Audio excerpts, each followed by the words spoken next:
एक छोटी सी बिल्ली थी जिसका नाम इत्ती था। वो अपनी सौतेली माँ के साथ रहती थी। इत्ती का परिवार काफी अमीर था, लेकिन उसके पिताजी व्यापार के सिलसिले में हमेशा बाहर रहते थे। इसी का फायदा उठाकर उसकी सौतेली माँ उससे घर के सारे काम करवाती थी और उसे मारती पीटती भी थी। इत्ती को बहुत दुख होता था और उसे अपनी माँ की बहुत याद आती थी। उसकी सौतेली माँ उसे ठीक से खाना भी नहीं देती थी और ऊपर से एक के बाद एक काम थमा देती थी, जिससे उसे आराम करने का भी मौका नहीं मिलता था। एक दिन उसकी सौतेली माँ ने उसे आराम न करने देने के इरादे से बगीचे में मिट्टी खोदने भेजा। इत्ती बहुत थकी हुई थी, लेकिन फिर भी लगातार मिट्टी खोदती रही। ठीक शाम के समय उसे मिट्टी के नीचे से एक जादुई छड़ी मिली। साथ ही एक नोट भी मिला। उस नोट में लिखा था कि उस जादुई छड़ी का इस्तेमाल कैसे करना है। ये जादुई छड़ी सब कुछ कर सकती थी और उससे वो जो चाहे वो दे भी सकती थी।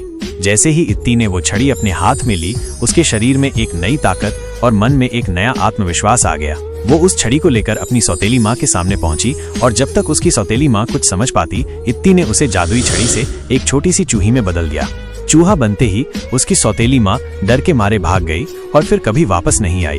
उसके बाद से इत्ती रानी की तरह रहने लगी और अपनी जादुई छड़ी से बहुत सारे स्वादिष्ट खाने मंगवाकर मजे से खाने लगी। ऐसी ही और कहानियों के लिए इस चैनल को सब्सक्राइब करना न भूलें दोस्तों।